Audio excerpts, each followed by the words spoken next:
اس طرح کے سالانہ اجتماعات میں جو گفتگو ہونی چاہیے ہوتی رہی ہے، بعد میں بھی ہوتی رہی. ہم ایک ہی موضوع پر ایک ہی گفتگو کرتے ہیں، تو آج بھی اسی موضوع پر وہی گفتگو کریں گے انشاءاللہ تعالی.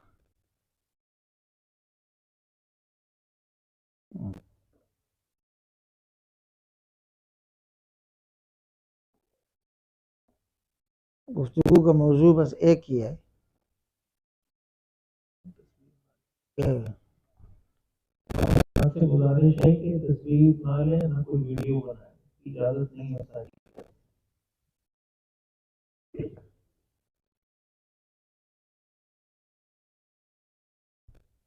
اس دنیا کے انسانی طبقات میں عالم نامی طبقے کا مسئلہ کیا ہے،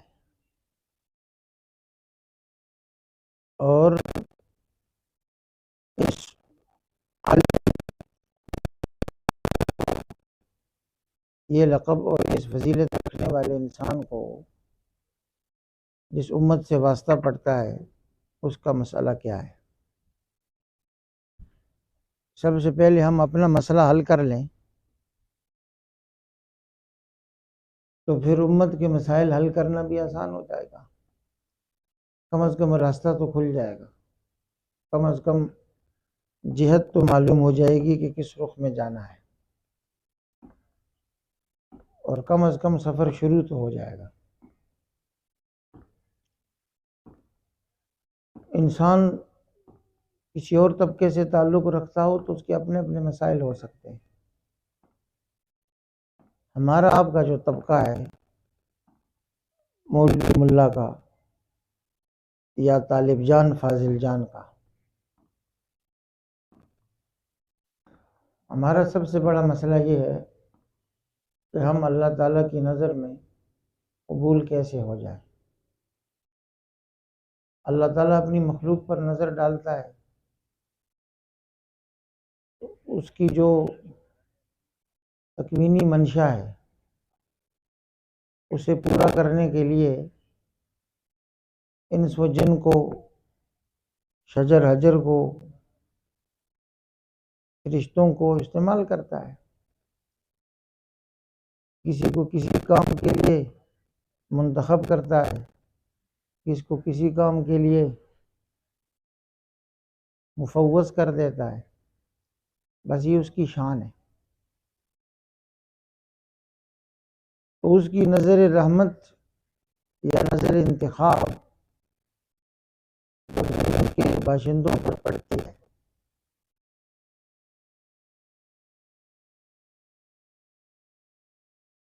تو اس وقت انسان اللہ تعالیٰ کی اس نظر کرم میں آ جائے تو اس دنیا میں سب سے بڑا انعام ہے، سب سے بڑی خوش قسمتی، جس سے بڑی سعادت کوئی نہیں. جیسا کہ آخرت میں اللہ تعالیٰ کی نظر سے محروم ہو جانا یہ سب سے بڑی سزا ہے.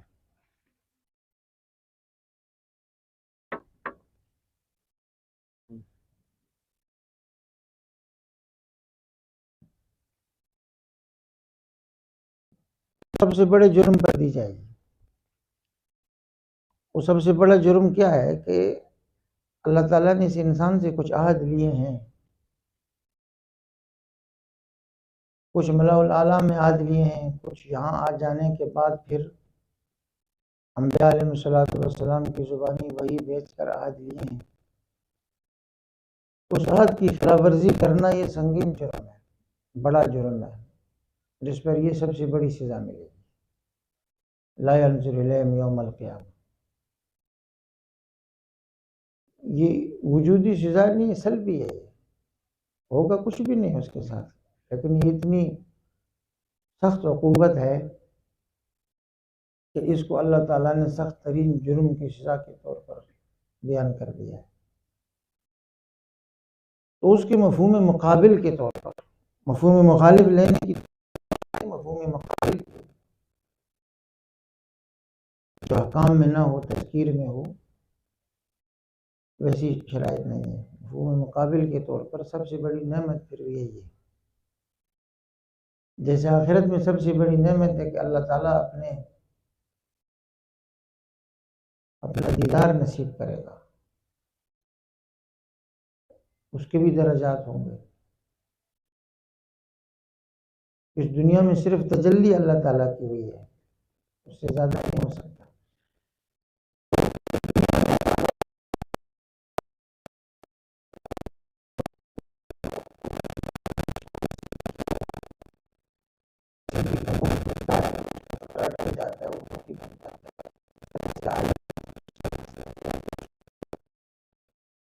اس کی دل کی التجا اور اس کا سب سے بڑا ارمان اس وقت میں اگر یہ ہو کہ میں اللہ کی نظر کرم میں آ جاؤں، قبول ہو جاؤں اور اس کی تکوینی منشا پوری ہونے میں استعمال ہو جاؤں، یہ سب سے بڑی خوش قسمتی ہے. من وافق تامین تامین الملائکہ، جیسے موافقتیں دو ہو جائے نا تو بہت کچھ انعامات ملتے ہیں. تو یہ موافقت بھی ہو جائے تو بہت کچھ انعامات ملتے ہیں.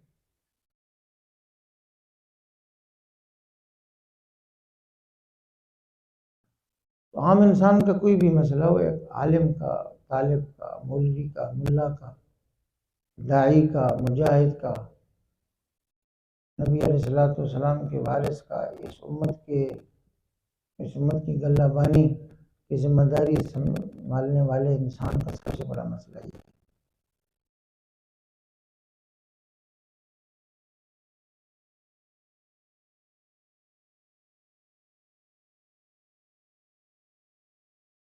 قبولیت کی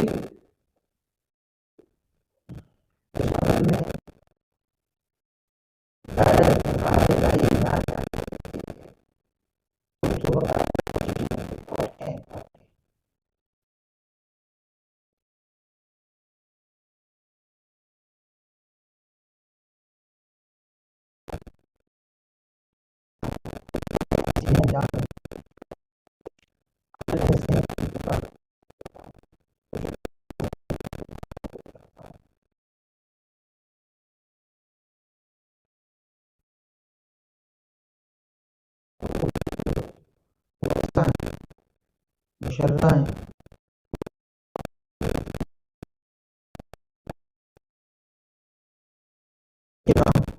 اعمال کون سے امور تکلیفیہ ہیں تو توقیفیہ ہیں، حدیث شریف میں بیان ہوئے.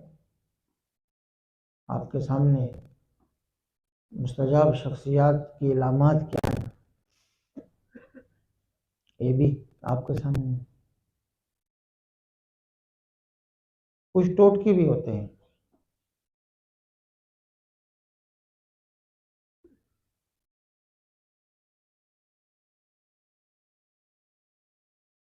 یہ ٹوٹکے بس اللہ تعالیٰ کی نشانیاں ہیں، اللہ تعالیٰ کی طرف سے اپنے مخلوق کے لیے اشارے ہیں، یہ بھی ہوتے ہیں. مقبولان بارگاہ الہی کے ساتھ آدمی لگ جائے تو یہ بھی ایک ٹوٹکا ہے، اور ان سے پوچھ کر چلتا رہے یہ بھی ایک ٹوٹکا ہے، انہیں دیکھ کر عمل پر استقامت حاصل کرتا رہے یہ بھی ایک ٹوٹکا ہے. اور خود ایسے ٹوٹکوں کی تلاش میں رہنا یہ بھی ایک ٹوٹکا ہے. جیسے ایک آدمی سے والد اس کے ناراض ہو جائے نا، شیخ یا استاد ناراض ہو جائیں تو اب وہ باقاعدہ ہاتھ جوڑ کر پاؤں پکڑ کر معافی نہ بھی مانگے، مزاج کی بات ہوتی ہے. بعض لوگ ٹوٹ کر بکھر جاتے ہیں اور بعض بکھر کر پھر دوبارہ سنگین ہو جاتے ہیں، مزاج ہوتا ہے.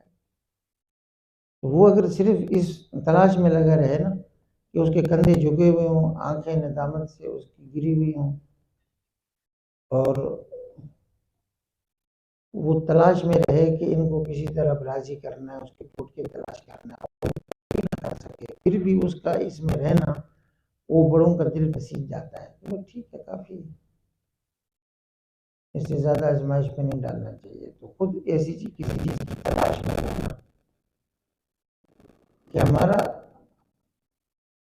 اللہ تعالیٰ کے ساتھ معاملہ صاف ہو جائے. صاف ہونے کے بعد پھر وہ معاملہ کے ساتھ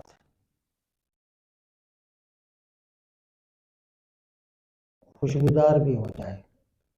وہ بھینی بھینی خوشبو دنیا میں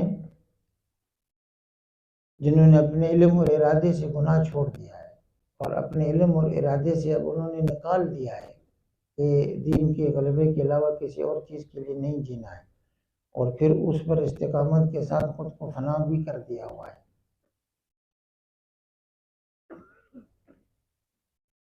تو ان سے پوچھتے رہنا اور اس کی تلاش میں رہنا خود یہ اللہ تعالیٰ کی نظر میں قبولیت کا ایک سبب ہو جاتا ہے. اس سے زیادہ ہماری بھی حیثیت نہیں ہے کہ کچھ عرض کریں.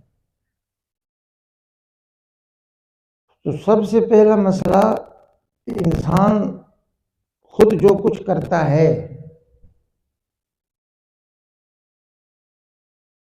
وہ برابر نہیں ہو سکتا.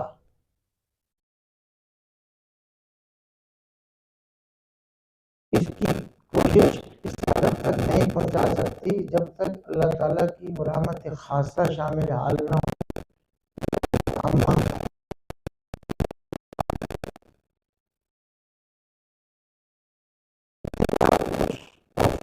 اس کو حاصل کرنے کے لیے اللہ تعالیٰ سے معاملہ صاف کرنا چاہیے.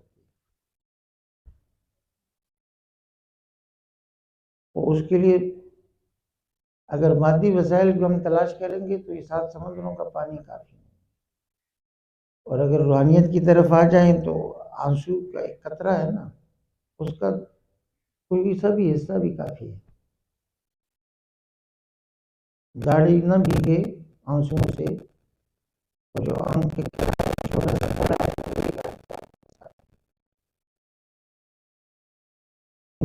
ہو جاتا ہے اللہ تعالیٰ سے. صاف ہونے کا مطلب یہ ہے کہ اللہ تعالیٰ کی ہر طرح کی نعمتیں انسان پر. سب سے بڑی نعمت یہ ہے کہ وہ جب متوجہ ہوتا ہے اس کی طرف تو اور کیا چاہیے اس کو، اور یہ اس وقت غافل ہوتا ہے. یہ معاملہ صاف تو نہ ہوگا نا. اسے فکر نہیں ہے، اسے تلاش نہیں ہے کہ یہ اپنی زندگی کا رخ درست سمت میں کرنے کے لیے اس فہرست میں آ تو جائے، کسی کی فکر نہیں ہے. معاملہ صاف کرنے کی بھی فکر نہیں ہے. تو معاملات کی صفائی سے تو ابتدا ہوگی اس بات کی. تو وہ اس بات پر ندامت کہ ہمارا انسانی طبقے میں ایک مولوی صاحب نامی شخصیت کا وجود کس لیے تھا. اس کے لیے کوئی بہت زیادہ فلسفیانہ گفتگو کی ضرورت نہیں ہے. یہ عوام ہم سے جو توقع کرتی ہے اسی کو پورا کرنے کے لیے تھا. تو عوام کی ہم سے توقع کیا ہوتی ہے کہ بھئی سب سے بڑی دولت ایک انسان کے لیے یہ ہے کہ اس کا ایمان، اس کا عقیدہ وہ صحیح سالم ہو، اس میں کسی قسم کا رکھنا نہ ہو، شکاف نہ ہو، اس میں کسی قسم کا انحراف احتجاج بھی نہ ہو، ٹیڑھا پن نہ ہو، اس میں صاف ستھرا کھرا عقیدہ. اور نبی علیہ السلام کی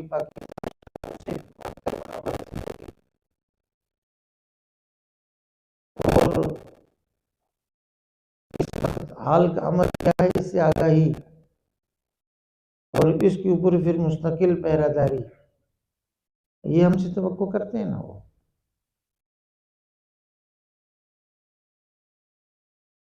ان توقعات پر پورا اترنے کے لیے خود کو ہم نے کتنا تیار کیا. اس کا آغاز اسی بات سے ہوتا ہے کہ ہماری اس کے علاوہ کوئی کام کے لیے ہم نہ جینے کی ابتدا ہوتی ہے. یہ اخلاص اور احسان آئندہ کی جدوجہد کا اس کے لیے ابتدا یہاں سے ہوتی ہے کہ ہم اللہ تعالیٰ کے ساتھ معاملہ صاف کر لیں. اب تک جو کچھ ہم نے کیا تھا یہ ہماری زندگی کی سنگین غلطی تھی کہ ہم نے آپ کے علاوہ اور آپ کی منشا اس دنیا میں غالب ہونے کے علاوہ کسی چیز کو بھی سوچا کہ وہ بھی ہمارے مقاصد حیات میں کہیں کوئی جگہ پا لیتی ہے. یہ سب سے بڑی شقاوت عالم کے لیے. بچے کا بھی مرحلہ الگ الگ ہوتا ہے. اس سے توبہ ہونی چاہیے پہلے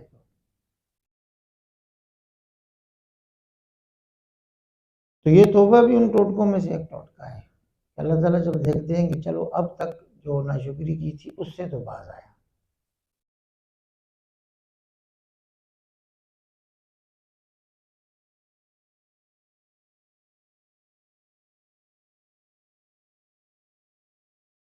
اس کے بعد آدمی کو جت جانا چاہیے. اللہ تعالیٰ سے جب معاملہ صاف ہو گیا نا، درست ہو گیا، تو اس کے بعد جت جانا چاہیے. پہلے انسان اپنی تعمیر کرے اور اس کے بعد اپنے ارد گرد موجود جتنے اس کی قسمت میں لکھے ہیں، جتنا میدان اس کی کوششوں کے لیے کھولا گیا ہے.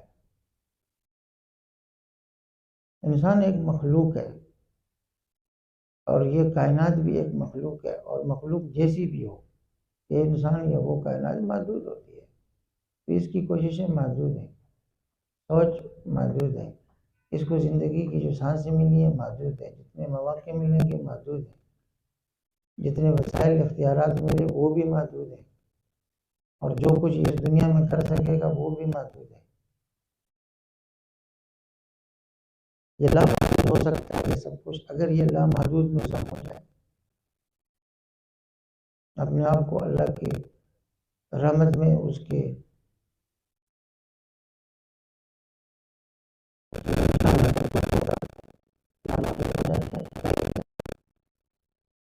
ایک فانی چیز لافانی کام کر جاتی ہے، ایک محدود وہ لامحدود تک جا پہنچتا ہے. ایک جسم میں ایک نظر کا، ارادے کا، عزم کا رخ تبدیل کرنے میں ناممکن ممکن ہو جاتا ہے.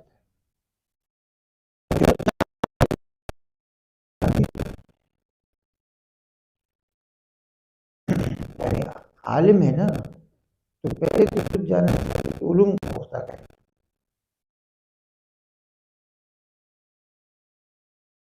اور اس جدوجہد میں آخری دم تک، آخری سانس تک لگا رہے. دستار بندی ہو جانے کے بعد اب ایک بڑا مرحلہ مکمل ہو گیا. اتنا سمجھنا ختم ہو گیا تو بہت بڑی غلط فہمی ہے. بڑا مرحلہ مکمل ہو گیا نہیں، بڑے مرحلے کا اب آغاز ہو گیا.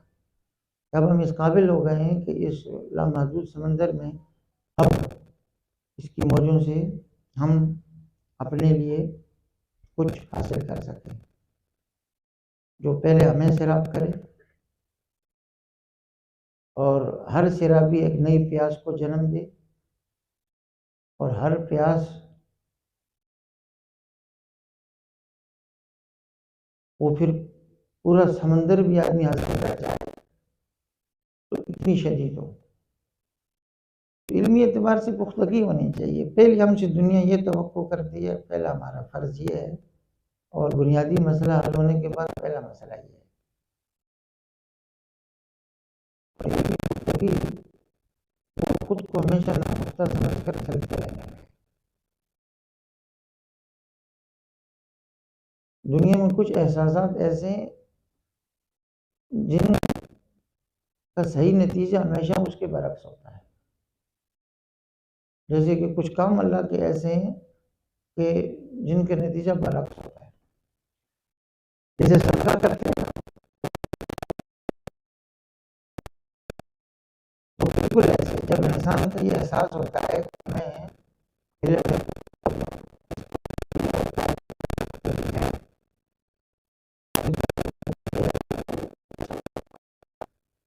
میں نہیں اور مجھ سے زیادہ جاننے والے موجود ہیں.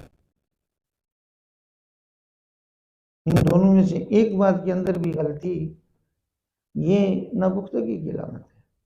میں جان گیا ہوں، مجھ سے زیادہ جاننے والے نہیں ہیں، ایک سے بڑھ کر دوسری وہ غلطی ہے جو اس پہلے مسئلے میں رکاوٹ بن جاتی ہے۔ ناپختہ ہیں، ایک کتاب کی کئی سال سے تدریس کر رہے ہیں، ناپختہ ہیں کیونکہ یہ کتاب، یہ حروف، یہ نقوش، یہ قلم سے نکلے ہیں، اور اس کے پیچھے جو مصنف تھے وہ زبان سے بھی کہہ سکتے تھے، قلم سے بھی کہہ سکتے تھے، تو ان کے مافی ضمیر میں جو کچھ تھا وہ قلم کے ذریعے سے آیا ہی آدھا آیا ہے، آدھا تو بقیہ جو زبان سے انہوں نے کیا تھا، یا کچھ ایسی چیزیں جو زبان اور قلم کو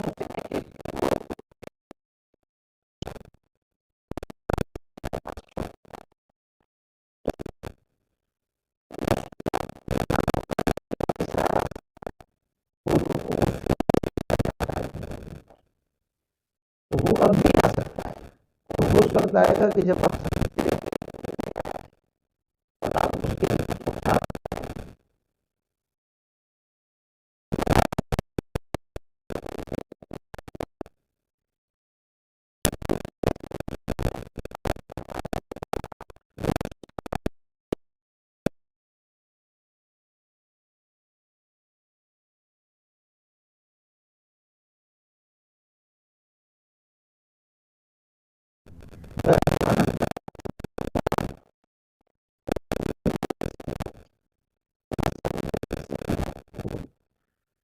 چالیس سال سے بھی نہیں طے ہوتی، وہ کبھی نہیں طے ہوتی، بس وہ طے ہوتی رہتی ہے، ہوتی نہیں ہے۔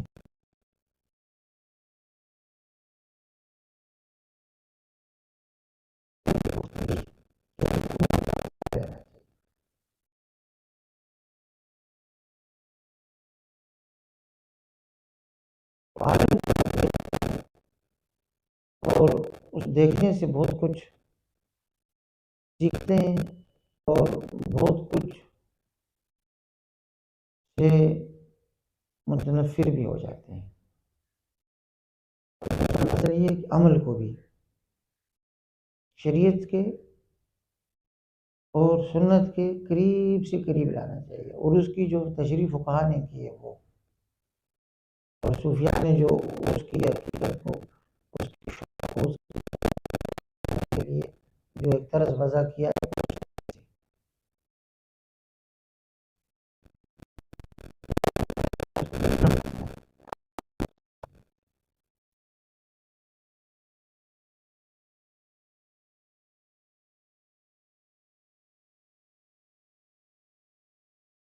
اپنا جو ہدف پھر سے طے کیا تھا نا شروع میں، کہ اللہ تعالیٰ اس دنیا میں اپنی مخلوق میں، اپنی مسخر مخلوق میں، اپنی مدبر مخلوق میں اپنا حکم، اپنی تسخیر، اپنی تدبیر چاہتے ہیں، اور ہم اس کے لیے وقف ہیں، کسی اور مصرف میں ارادہ یا سوچ ہو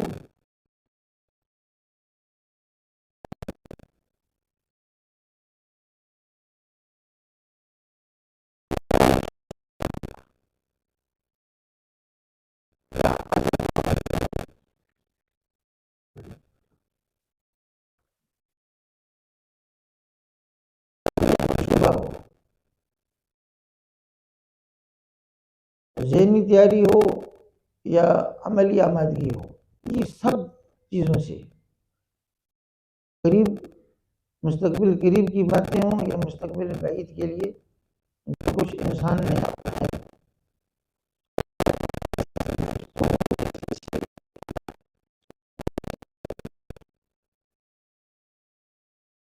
کہیں پر بھی کچھ اور چیز نہ ہو، غیر اللہ سے بالکل ہٹ کر اللہ سے قطع نظر کلی و حتمی پوری آدمی اس منشا کو پورا کرنے کے لیے خود کو فنا کرے، اور فنا در فنا، فنا در فنا کرتا رہے، کوئی بھی قربانی اس کے لیے، وہ نفس کو ذبح کرنے کی ہو، وہ نفس کے تقاضوں کو پورا کرنے کی ہو، یا وہ جان مال عزت آبرو کی ہو، وہ مادی ہو یا غیر حصی ہو، کچھ بھی ہو، قربانی کے لیے آدمی پھر تیار ہو جائے، کہیں پر بھی کوئی اور چیز نہ ہو۔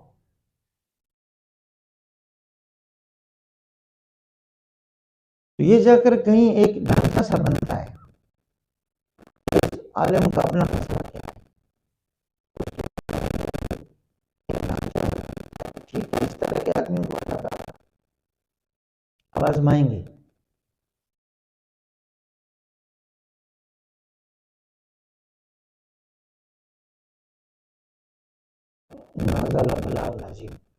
اور آزمانے کے بعد انسان جب اپنی طرف سے اپنی اس نیت کو، ارادے کو سچا کر دکھاتا ہے کہ اور کچھ مقصد نہیں تھا جینے کا، یہی تھا، تو پھر اللہ تعالیٰ اس سے کوئی بڑی قربانی نہیں لیتے۔ فدیناہ بذبح عظیم، کمال ہے، جو طلب کی تھی وہ خود ہی اس عاجز کے لیے وہ قادر، جس کو خود وہ چیز قبول ہے وہ خود ہی بھیج دیتا ہے۔ یہ نوازنے کی انتہا ہے، اور یہ اس کے کرم کے مظاہر میں سے ایک عجیب مظہر ہے۔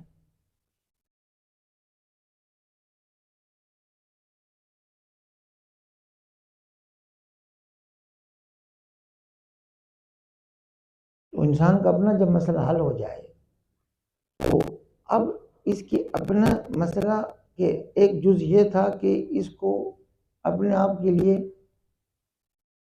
اپنے ارد گرد موجود چند ایسے لوگوں کے لیے جس کی ذمہ داری بھی اس پر ہے، اور جس کی ذمہ داری ادا کرنے کے لیے سب کچھ اس دنیا میں کرتا ہے، وہ سب کے بجائے پوری امت کو، یہ امت دعوت ہو یا اجابت ہو، پوری انسانیت ہو، یا پوری انسانیت میں سے وہ لوگ جو اس کے اخوت ایمانی کے بندھن میں بندھ چکے ہیں، سب کے لیے وہی کچھ سمجھنا شروع کرے جو کہ اپنے قریب ترین، محبوب ترین لوگوں کے لیے سمجھتا ہے کہ میرا جو کچھ ہے وہ ان کا ہے، مجھ سے جو کچھ بن پڑے گا ان کے لیے میں کر سکتا ہوں، کسی بھی قیمت پر کر سکتا ہوں۔ اس کو اب وہ اللہ کے کنبے کے لیے سوچنا شروع کرے جس کو اپنے کنبے کے لیے سوچتا ہے۔ حضور علیہ السلام سے محبت اس وقت تک نہیں مکمل ہوتی نا جب تک یہ اپنی سب محبوب ترین چیزوں سے بھی زیادہ ان کی رسالت کو، مقاصد رسالت کو، شان رسالت کو محبوب ترین نہیں سمجھتا ہے۔ اللہ کے کنبے کو اپنے کنبے سے زیادہ محبوب سمجھنے کے بغیر اس کے لیے سب کچھ کرنے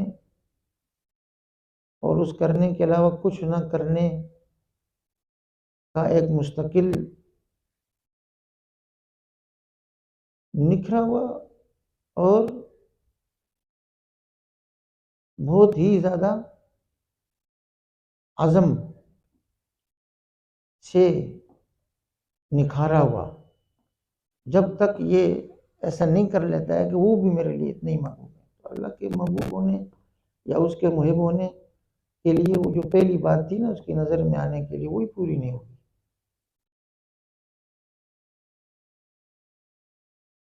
تو اللہ تعالیٰ کی طرف سے فیصلہ کروا لینا چاہیے کہ امت کے مسائل میں سے کس مسئلے کے حل کے لیے میں کیا کچھ کر سکتا ہوں، اس کا انتخاب بھی آپ ہی کریں، اس کی توفیق بھی آپ ہی دیں، اس کے وسائل کی تفویض بھی آپ ہی کریں، اور اس کے راستے بھی آپ ہی آسان کریں۔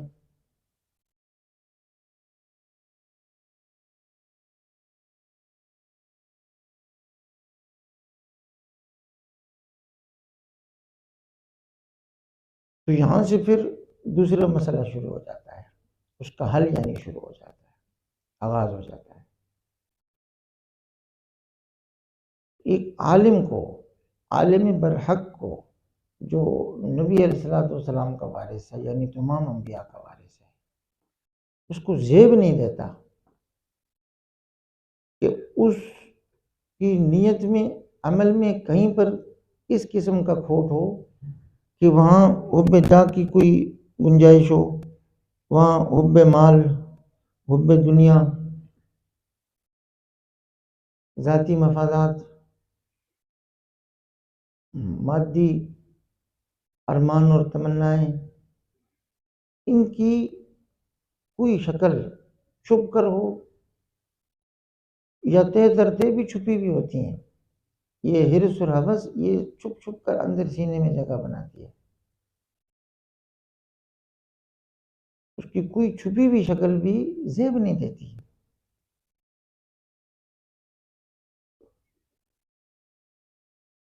اس کے لیے کسی بڑی ہے کہ میں اور میرے پاس جو کچھ ہے یہ میں نے اس ایک مقصد کے لیے فنا کرنا ہے، بقیہ ساری باتیں وہ اسی اس وقت تک وہ بنیادی قبولیت کی شرط ہی پوری نہیں کرتا۔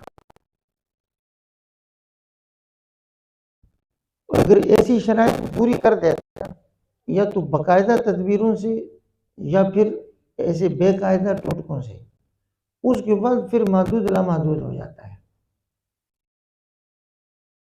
پھر ایک درخت کے نیچے سے کام شروع ہوتا ہے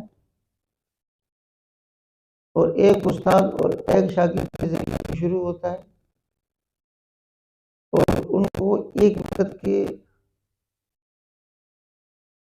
کھانے کی انتظام کے بغیر شروع ہوتا ہے، اور لامحدود ہونے کے اللہ کی نشانی کیسے ظاہر ہوتی ہے کہ دنیا میں پھر کسی بھی آپ مسجد میں چلے جائیں تو پتہ چلتا ہے کہ یہ اسی بے آسرا، اسی بے وسائل، اسی مادی اعتبار سے کمزور ترین محنت کا نتیجہ یہ ہیں جو پوری دنیا میں کسی بھی مسجد کے ممبر میں رہا ہے، اور جس مقصد کے لیے یہ وہاں بیٹھے تھے کہ امت یتیم ہوتی ہے نبی علیہ السلام کے جانے کے بعد،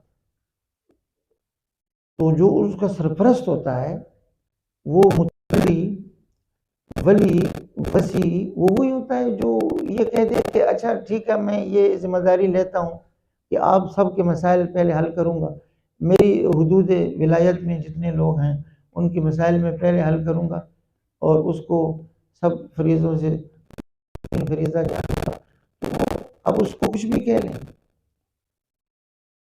اس کو آپ خلیفۃ المسلمین کہہ لیں، امیر المؤمنین یا ولی الامور کہہ لیں، کچھ بھی کہہ لیں اس کو۔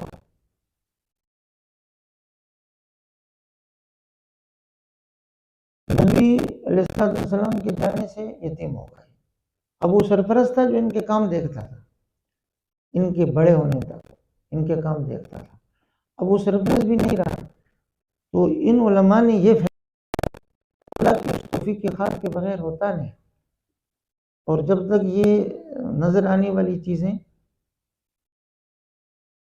نظر سے ہٹ نہیں جاتی اس وقت تک نہیں ہوتا۔ اتنی ساری رکاوٹیں کرنے کے لیے اتنے سارے وسائل چاہیے، یہ سب کچھ اتنے سارے یہ سارا کچھ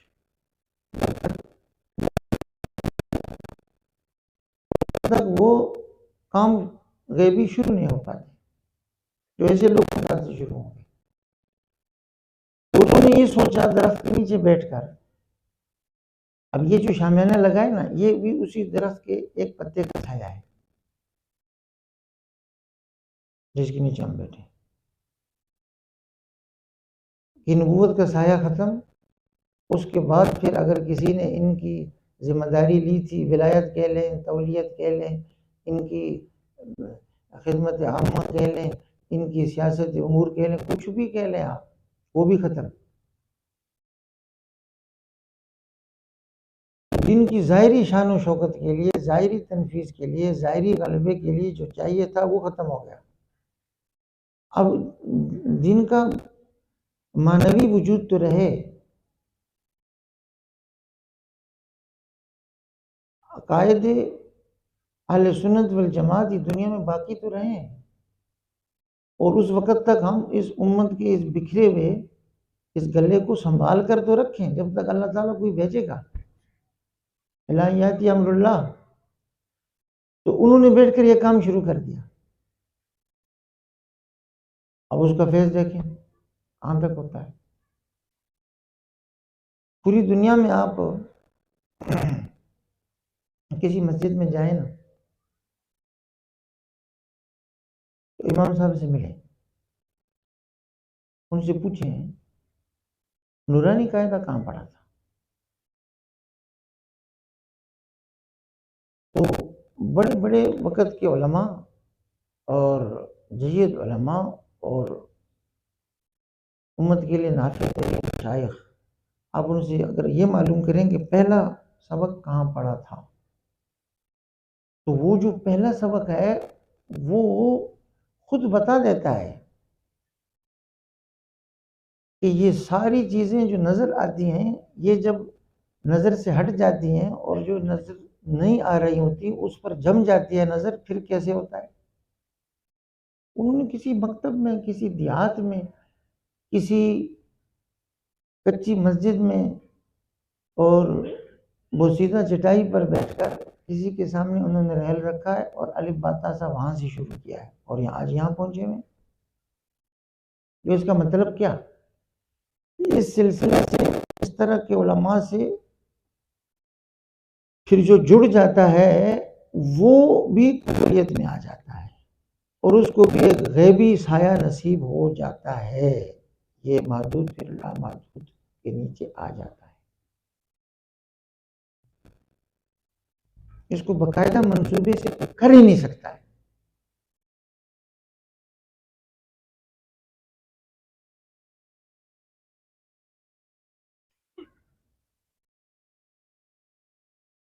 تو اب معاشرے میں کیا سمجھا جاتا ہے کہ مولوی اور ملا لوگ یہ اس میں معطل ہیں. اب جس چیز کو وہ سمجھ رہے ہیں کہ ہمارے معاشرے کے لیے بالکل کارآمد نہیں ہے، اس ناکارہ سمجھے جانے والے کی جو سب سے کمزور ترین شکل ہے، کسی دیہات میں اس کا فیض آپ دیکھیں ہونے سے ان کی وجہ سے بچے ہیں کتنے لوگ اللہ کی معرفت کے درجات ان کی وجہ سے طے کر رہے ہیں اور اس کائنات کا کتنا سارا حصہ ان کی وجہ سے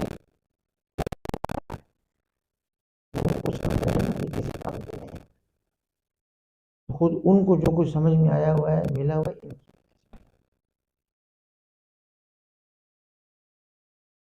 یہ ایک ایسا عجیب و غریب سلسلہ ہے. ایک بہت اہم مسئلہ یہ ہے ایک عالم کا کہ جب وہ اپنی تعمیر کرے علمی پختگی کی ہر وقت فکر میں رہے. جو علم اس کے لیے نافع ہے نا اس نافع کا انتخاب وہ بھی بہت ضروری ہے. علمی پختگی کے لیے ہر طرف نہیں ہاتھ مارے جاتے. آپ کو جو میدان ملا ہوا ہے آپ کے سپرد جتنے اللہ کی مخلوق ہو گئی ہے اس کے لیے آپ اپنا مقصد وجود پورا کر سکیں، اس میں کیا چیز نافع ہے.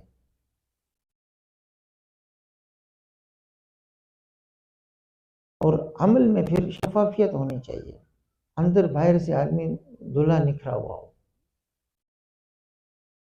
تو اس کے بعد پھر اس میں فنائیت بھی ہونی چاہیے.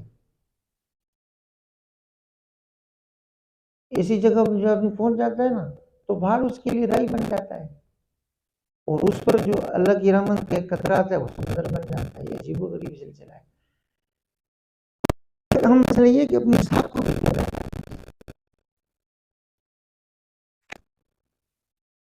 اور آخری بات یہ کہ ہر وقت حال کا امر کیا ہے اس کو تلاش کرتے رہنا چاہیے، اس کو پورا کرنے کی کوشش کرتے رہنا چاہیے. آج کل ہمارا ایک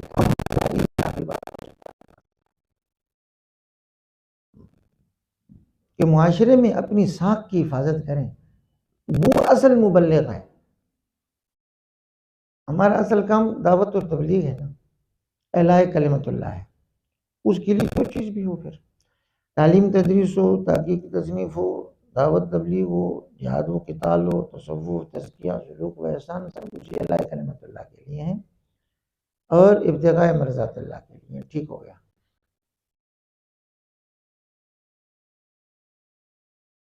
تو یہ معاشرے میں جو اچھی ساکھ ہے نا، سب سے زیادہ یہ اس سارے ہمارے اس سلسلے کو، مولویوں کی برادری کو یہ بہت کام دیتی ہے. جس دنیاوی اعتبار سے کوئی اپنی ساکھ بناتا ہے نا، پھر اس کی قیمت اس کی تمام مملوکات کی قیمت سے زیادہ ہو جاتی ہے. یہ ایک معنی اس کی تمام حصی املاک سے زیادہ ایک چیز قیمتی ہوتی ہے. یہ ہم سے کھوتی جا رہی ہے، ہاتھ سے نکلتی جا رہی ہے.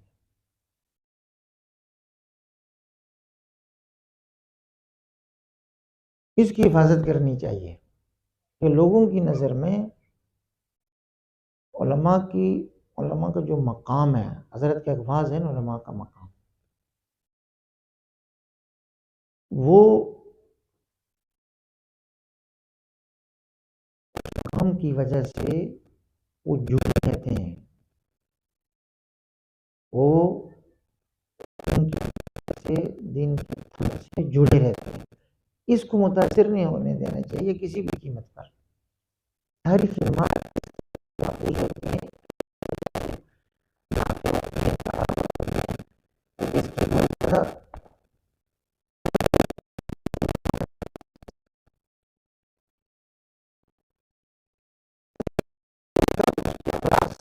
اس کی خاموشی، اس کی بولنے کی زبان سے بہت زیادہ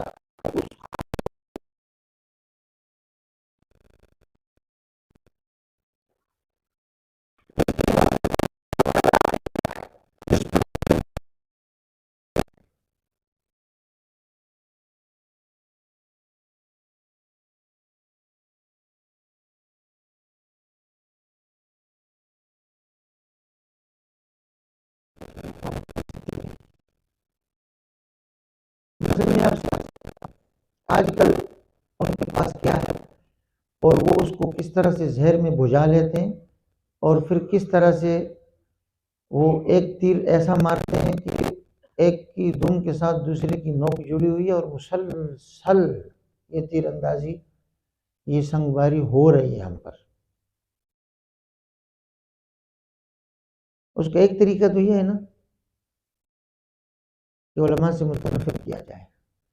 اتنا زمانہ ظالم ہے تو ہم کو خود اب مرنے کا شوق یہ ختم کر دینا چاہیے. جب زمانہ خود کافی ہمیں مارنے کے لیے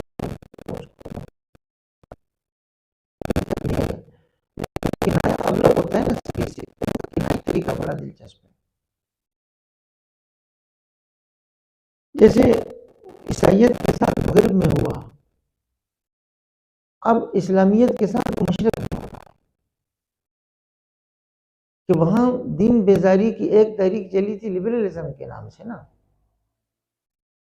کہ بس انسانیت اقلیت کی بنیاد پر جو چیزیں اچھی ہیں وہی مذہب ہے، اور مذہب سے جو انسانیت یا اقلیت ملی، ان دونوں کا سدھار ملا، وہ اچھا نہیں ہے. اتنا بڑا تضاد ہے. لیکن انہوں نے یہ تحریک کامیاب کی. یہ ان کے مقصد کو اتنا نہیں کامیاب کر سکی جتنا چیزوں نے کی. یہ ذرا سمجھنے کی بات ہے.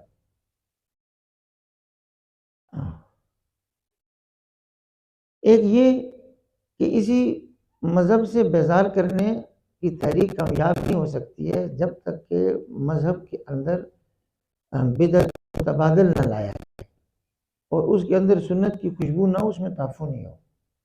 تو پروٹیسٹنٹ تحریک جو چلی مارٹن لوتھر کی، وہ یہ تھی کہ آپ مذہب کے منبع تک پہنچنے کی خود کوشش کریں، پادری کو ذریعہ نہ بنائیں. اب وہ تحریک یہاں ہے کہ قرآن و حدیث تک خود اس کی مراد تک پہنچ کر عمل کی کوشش کریں. ملا مولوی کے بیچ میں ضرورت نہیں ہے. جبریل علیہ السلام کی اگر ضرورت تھی، حضور علیہ السلام کی ضرورت تھی، تو ان کے نائبین کی ضرورت پر کیسے ختم ہو سکتی ہے؟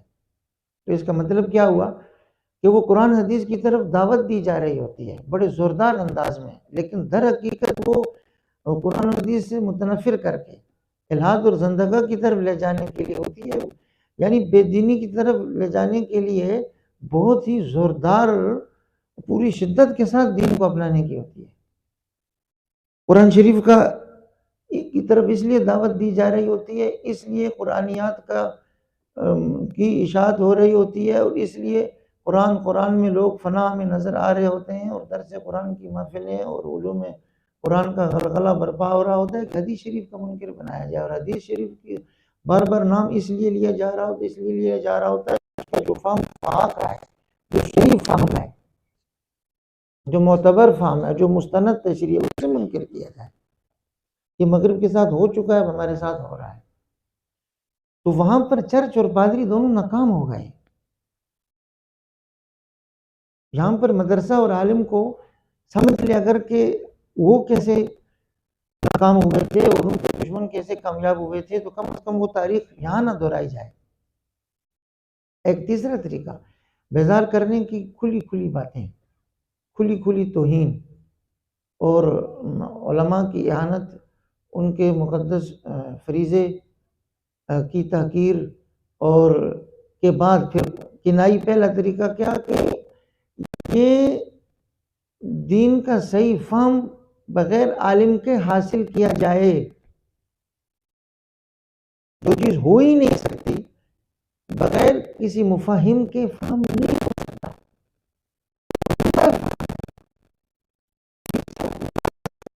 اب آج تک تو کہہ رہے ہیں کہ معلم، متعلم اور نصاب، یہ تین چیزیں نہ ہوں تو سیکھنے سکھانے.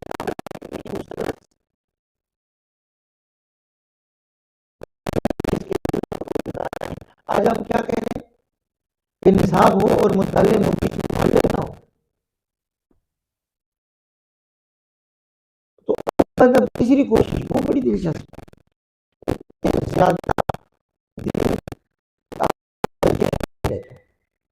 اتنا زیادہ متدین پورے تکلف کہ وہ تشدد تفرق تک پہنچ جائے، پھر اتنا زیادہ متفرد ہو، اتنا متشدد کہ وہ دین کے جو سب سے زیادہ خیر خواہ ہیں ان سے زیادہ خیر خواہ کو بنا لے.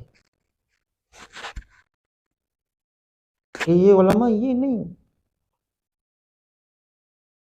پہلے تو یہ کہا جائے کہ اس دین تک پہنچانے والے علم کی اور اس علم تک پہنچانے والے علماء کی ضرورت ہی نہیں ہے.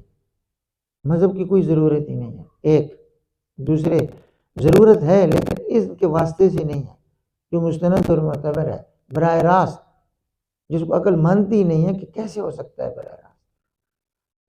اب مجھے یہ لاؤڈ اسپیکر کھول کر دیں نا براہ راست، مجھے نہیں آتا تو میں نہیں کرتا، جس کو آتا ہے وہ کرے گا. اچھا تو پھر اللہ تعالیٰ کی آواز، وہ وحی کے علوم، وہ براہ راست پہنچ جائے. خود اس نے تو انتخاب واسطے کا کیا تھا، آگے پھر واسطوں کے واسطے کا کیا تھا، اور آپ بغیر واسطے کے. عقل جس کو نہیں مانتی ہے اس کو تعقلیت کی سب سے مستند ترین شکل بنا دیا انہوں نے. دجل کی انتہا ہے. تیسرا کہ وہ شاہ سے زیادہ شاہ کے وفادار، جو آدمی دین کا اور دین کے غلبے کی تحریکوں کا ان سے زیادہ وفادار ہو، سمجھیں کہ یہ اس تیسری کنائی کے سمجھ.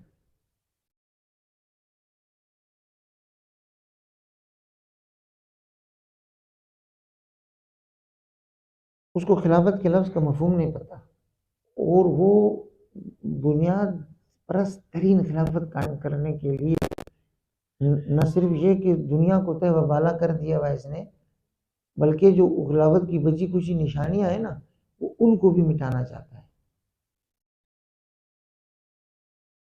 جس کو علوم القرآن، علوم الحدیث کا کچھ درک ہی نہیں ہے، ادراک ہی نہیں ہے، وہ پوری دنیا میں اس کی اشاعت کے لیے ریسرچ سینٹر کھولے بیٹھا ہے، انسٹیٹیوٹ پر انسٹیٹیوٹ کھولے جا رہا ہے. تو شاہ سے زیادہ جو شاہ کا وفادار ہے نا، اما جاہل و اما خائن، یا تو وہ بہت دانا دشمن ہے یا وہ نادان دوست ہے. تو آخری بات یہ ہے کہ آدمی کو نظر رکھنی چاہیے کہ ہم جس مقصد کے لیے خود کو فنا کرنے سے بقا کی ابتدا پاتے ہیں، تو دشمن اس کو فنا کرنے کے لیے کس طرح سے وہ خود کو باقی رکھنا چاہتا ہے. اس کا طریقہ کار کیا ہے، اس پر بھی نظر ہونی چاہیے۔ تو ہمارا اپنا جو مسئلہ ہے اور پھر امت کے جتنے مسائل حل کرنے ہمارے ذمہ تو پاک کی توفیق سے انشاءاللہ آسان ہو جاتے ہیں۔ وآخر دعوانا الحمدللہ رب العالمین۔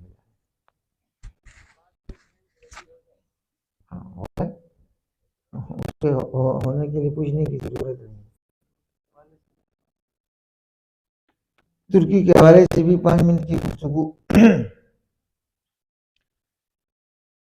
تو دشمن کیا کام کرتا ہے، اس کے بعد میں نے ایک چیز بچا کر رکھی ہوئی تھی کہ دوست کیا کچھ کرتا ہے، اس کو بھی دیکھتے رہنا چاہیے۔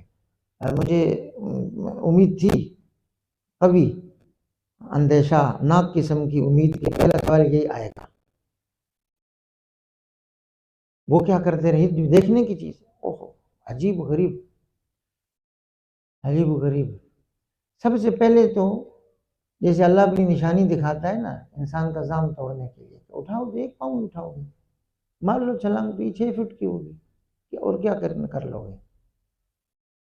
تو کیوں حلال کو چھوڑ کر حرام کی طرف جاتے ہو؟ کیوں دین کے غلبے کے لیے حدم دین سے ابتدا کرتے ہو؟ ایسا مت کرو۔ تو ایسے ہی اللہ تعالیٰ یہ بھی دکھاتا ہے انسان کو کہ جو کچھ آپ سمجھتے تھے کہ ہم ہی کر رہے ہیں، ہم ہی کر سکتے ہیں، ایسا نہیں تھا۔ او ہو کمال، بہت کچھ سیکھنے کا ہے۔ دوست ہمارے کس طرح سے کام کر رہے ہیں، ہمارے ہم نوا وہ کس طرح سے نوائے حق بلند کر رہے ہیں، یہ دیکھنے کی چیز ہے، کمال درجے کی چیز ہے۔ ابھی اگر 3 ہفتے پہلے کوئی ہم سے پوچھتا نا کہ کیا حالت ہے ترکی کے، تو ہم ایک ہی جواب دیتے تھے کہ معرکہ گرم ہے، کشمکش عروج پر ہے، اور کسی بھی کروٹ اونٹ بیٹھ سکتا ہے۔ لیکن جہد مسلسل اور عمل پہ ہم عزم مستقل کے ساتھ کیا رنگ لاتا ہے، انسان حیران ہو جاتا ہے کبھی کبھی۔ آپ یہ جو جملہ تو ضرب المثل ہے نا، الفضل بما شہد بالاعداء، اللہ اللہ اللہ اللہ، یہ تو ہے اپنی جگہ، ایک نئی ضرب المثل وجود میں آ گئی ہے۔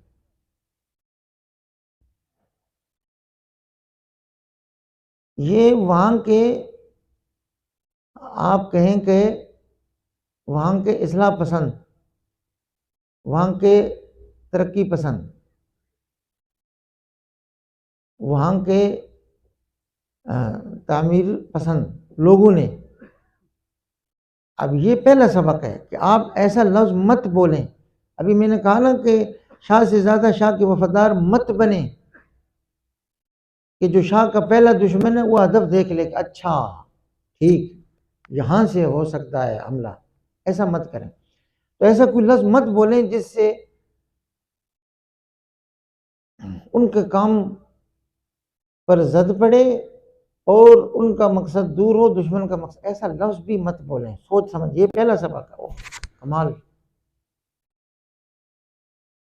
تو انہوں نے واپسی کا جو سفر شروع کیا، تو اس کا جو انہوں نے نعرہ لگانا ہے، پھر لوگوں کو جمع کر کر جو رخ دینا ہے، اس کا انداز بڑا عجیب و غریب تھا۔ الفضل بما شہد بالاعداء جیسی ایک ضرب المثل اب ہم کو وضع کرنی پڑے گی کہ کامیاب قائد وہ ہے جو مخالفین کے منہ میں اپنی زبان دے دے۔ آج تک جو مخالفت تھی وہ کیا تھی؟ وہ تو یہی تھی نا کہ جو متدین حضرات ہیں دین کو وہ دیکھنا چاہتے ہیں کہ ہمارا معاشرہ وہ دینی ہدایات سے سرفراز ہو جائے اور اس کے فوائد سے وہ اس دنیا میں ہی متمتع ہو سکے۔ ٹھیک ہے جی، اب مت اس کے لیے آپ زیادہ وہ لفظ بولیں جس سے شدت کا کوئی بھی معنی سمجھ میں آتا، ایسا مت بولیں۔ تو وہ لوگ یہ کر رہے تھے نا، جو وہاں کی اس وقت کے زمامہ کار جن کے ہاتھ میں ہے اور ابھی آخری معرکہ جو لڑنے جا رہے ہیں، یہی تو کر رہے تھے۔ اور ان کی مخالفین کیا کر رہے تھے کہ دینی شعائر میں سے کوئی ایک کا نام و نشان نہ رہے، اس کی شکل صورت نہیں، اس کی حقیقت معنویت نہیں، نام و نشان نہیں رہے، یہی کر رہے تھے نا۔ تو ایک آدمی جو دعوت دے رہا تھا اس کی کامیابی کا اندازہ آپ اس سے لگائیں کہ جو اس کی اس دعوت کے بدترین مخالف تھے وہ اپنی کامیابی اس میں سمجھتے ہیں کہ عوام میں کامیاب ہونا ہے تو اس کی دعوت کے عنوان کو اپنی محنت کا عنوان بنائیں۔ یعنی اب وہ لبرل حضرات، سیکولر حضرات، وہ کمالسٹ، وہ گولنسٹ، یہ جنس میں تھے پہلے دو، یہ نو میں ہیں دوسرے دو، تو یہ کہہ رہے ہیں کہ ہم پردے کے مخالف نہیں ہیں۔ ایسا لگ رہا تھا انہیں کہ اردگان جس کو ہم ناکام کرنا چاہتے تھے، غیر مقبول بنانا چاہتے تھے کہ یہ متشدد ہے اور یہ پردے جیسی فرسودہ چیز کو رواج دینا چاہتا ہے بقیہ اور مٹی ہوئی چیزوں کو زندہ کرنے کے علاوہ، تو وہ اپنی محنت کا عنوان اس کو بنائے ہوئے تھے کہ ہم اس کا راستہ روکیں گے، یہ ایسا نہیں کر سکے گا کہ اس نے بلدیہ کا جو ایک علامت بنایا تھا اس کے اندر مینار اور گنبد دے دیے تھے کہ استنبول کی بلدیہ ہے، استنبول مسجدوں کا شہر ہے، تو اس کے بلدیہ کے لوگوں میں پھر مسجد کی علامت ہونی چاہیے، اس کو نہیں باقی رہنا دینا چاہتے تھے۔ وہ یہ کہہ رہے ہیں کہ بھئی ہم بھی پردے کے حامی ہیں، ہم بھی پردے کو رواج دیں گے، پردے کے نام پر جتنے ووٹ اس کو دے رہے ہو وہ بھیک ہمیں بھی دے دو۔ یہ عجیب کامیابی ہے۔ اچھا تو خود سے پہلے تک وہ پوچھتا نا تو ہم یہ کہتے کہ یار بس برابر کی چوٹ ہے دونوں طرف سے، اب دیکھیں کیا ہوتا ہے۔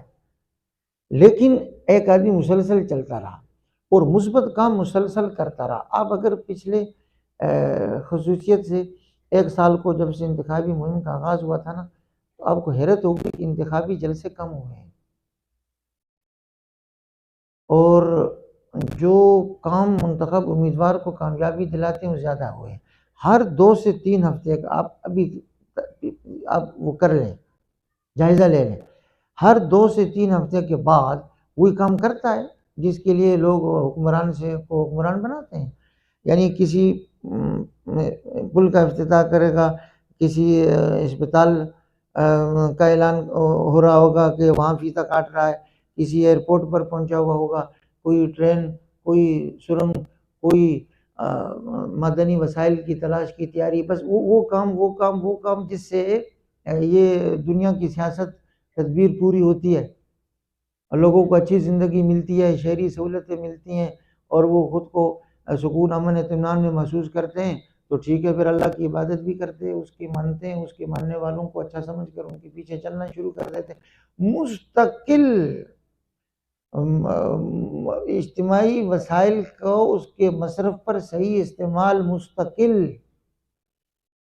اچھا یہ کرنے کے ساتھ ساتھ یہ کمال کیا کہ جس چیز کو خود وہ پیش کر رہے تھے تو انہوں نے بتا دیا کہ اس کی اچھی چیز نہیں ہے اور اس کو پیش کرنے والے ہم سے اچھے نہیں ہیں، یہ انہوں نے منوا لیا، دشمن کو ان کی نقل کرنی پڑ رہی ہے۔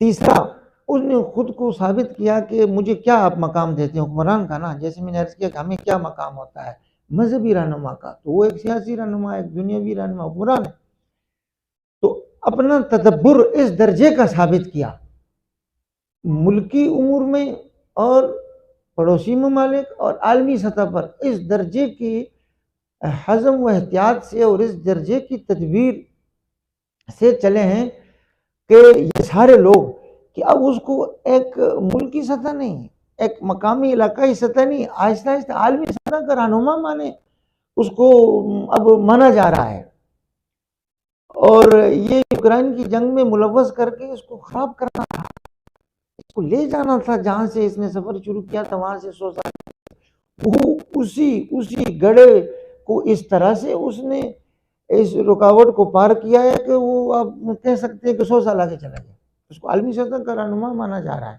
کہ بھائی اس نے تو پوری دنیا کو جنگ کی مصیبت سے بچایا اور قحط اور افلاس سے اور بھوکوں مرنے سے اس نے بچایا، اور کیسے یہ ایسا کہ ایسے ہونی چاہیے سختی جس میں شدت نہ ہو اور ایسی نرمی جس میں ضعف نہ ہو، ایسے کمال طریقے سے۔ تو اب حالت یہ ہے کہ مخالفین میں سے کوئی اعلان نہیں کر پا رہا ہے کہ ان 6 میں سے کس نکھٹو کو ہم نتھو خیرہ بنائیں، کس کو آگے کریں. ایسا قد نہیں ہے کسی کا. اتنے سیاسی بونے ہو گئے ہیں مخالفین اس کی مسلسل تدبیروں سے، مسلسل یعنی تدبیر کے ساتھ چلتے رہنے سے کہ مجھ سے جو توقع لوگ کرتے ہیں وہ میں پوری کرتا رہوں. ساتھ میں ان کو بتاتا رہوں کہ ان سے یہ توقع مت کرنا، یہ نہیں پوری کر سکتے. تو اب مخالفین کے پاس ایسا آدمی نہیں ہے قدابر جو اس کے مقابلے میں کھڑا کرے. اور اس نے پرسوں اعلان کر دیا ہے کہ میں خود کھڑا ہو رہا ہوں، آخری بار آپ کو یہ بتانے کے لیے آؤں گا کہ آپ نے اگر غلط فیصلہ نہیں کیا تو صحیح فیصلہ نہیں کیا اور غلط کیا تو سب سے پہلا نقصان خود آپ کو ہوگا. مجھے نہیں اس سے کوئی فائدہ اتنا ہونے کا. میں تو ایک آخری اس کے لیے آ رہا ہوں. تو اب سے پہلے میں نے کوئی فائدہ نہیں لیا تو میرا دنیا میں ایک اکاؤنٹ ہے، ایک بیوی ہے، ایک گاڑی ہے اور ایک کمپنی میں شیئر ہے، بس. اس کے علاوہ 8 سال کی مدت سے پہلے نہیں تھا، اب بھی نہیں ہے. تو میں نے کیا مفاد حاصل کرنا ہے؟ تم لوگوں کی نہ دنیا رہے گا، نہ ملک رہے گا، اور نہ تمہاری یہ ساکھ رہے گی، نہ تمہاری یہ قومیت کا اعزاز افتخار. جس کو بھی تم سمجھتے ہو وہ نہیں رہے گا. دین کی بات تو ابھی ہم کرتے ہی نہیں، وہ تو ویسے بھی یہ سب چیزیں دے دیتا ہے جب آتا ہے. تو اب اچھے ہونے شروع ہو گئے ہیں. اس سے پہلے بالکل ایک ایسے برابر سرابر تھا، کوئی بھی کسی وقت کسی کی کمر لگا سکتا تھا. اب ایسا نہیں ہے.